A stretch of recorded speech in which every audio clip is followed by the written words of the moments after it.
En lo profundo de un valle sombrío, rodeado por montañas que parecían murallas vigilantes, se encontraba el pequeño pueblo de Monte Oscuro. Su nombre era un presagio de lo que estaba por venir, aunque los habitantes jamás lo imaginaron. Monte Oscuro era un lugar pintoresco, con casitas de piedra y calles empedradas, donde todos se conocían y la vida transcurría pacífica y monótona. Todo cambió una fría mañana de noviembre, cuando el herrero del pueblo, don Emilio, despertó con un dolor agudo en la mano. Al abrir los ojos, se dio cuenta con horror de que sus dedos estaban colgando apenas unidos por la piel. El médico, confundido, no pudo hacer nada más que amputar la mano para evitar que la infección se extendiera. La noticia se extendió rápidamente y el miedo comenzó a sembrarse en los corazones de los habitantes. Días después, la panadera, doña Clara, se dio cuenta de que sus orejas habían empezado a necrosarse sin motivo aparente. Fue entonces cuando los rumores de una maldición comenzaron a circular. Los niños del pueblo hablaban de un espíritu vengativo que habitaba las montañas, mientras que los ancianos recordaban historias antiguas de un ser oscuro que exigía sacrificios. La situación empeoró cuando los ojos de Juan, el cartero, comenzaron a supurar y a caer de sus órbitas. En poco tiempo, las amputaciones y muertes se convirtieron en algo cotidiano.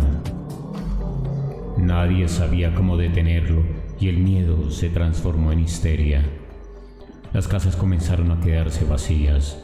Algunos intentaron huir, pero el valle parecía atraparlos en un abrazo mortal. Ninguno de los que salieron de Monte Oscuro sobrevivió a la huida. El cura del pueblo, Padre Miguel, organizó rezos y rituales de purificación, pero nada parecía funcionar. Fue él quien, al perder ambas piernas, imploró por la ayuda divina hasta su último aliento. Sin embargo, Monte Oscuro ya había sido sentenciado. Una noche, mientras una tormenta eléctrica iluminaba el pueblo, se escucharon gritos provenientes de la casa de la familia Gutiérrez. La madre, el padre y sus dos hijos fueron encontrados al día siguiente destrozados y esparcidos por toda la casa. Era evidente que el final estaba cerca.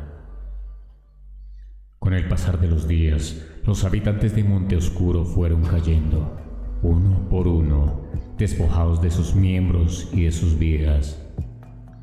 No hubo funerales ni llantos. Solo el eco del silencio mortal que se instaló en el pueblo. El último en perecer fue el alcalde, don Francisco, quien agonizó solo en la plaza del pueblo, con los ojos vacíos y los miembros arrancados. Al amanecer, Monte Oscuro se encontraba desierto, sus calles empapadas por la lluvia y cubiertas por la niebla. Las casas, que una vez rebosaban de vida, eran ahora tumbas silenciosas. Nadie quedó para contar la historia del horror que se había desatado en ese rincón olvidado del mundo. Los árboles siguieron creciendo, las montañas continuaron vigilando y el viento soplaba entre las ruinas del pueblo maldito. Monte Oscuro desapareció de los mapas y de la memoria de los hombres, convirtiéndose en una leyenda oscura que advertía sobre los peligros de lo inexplicable y lo sobrenatural.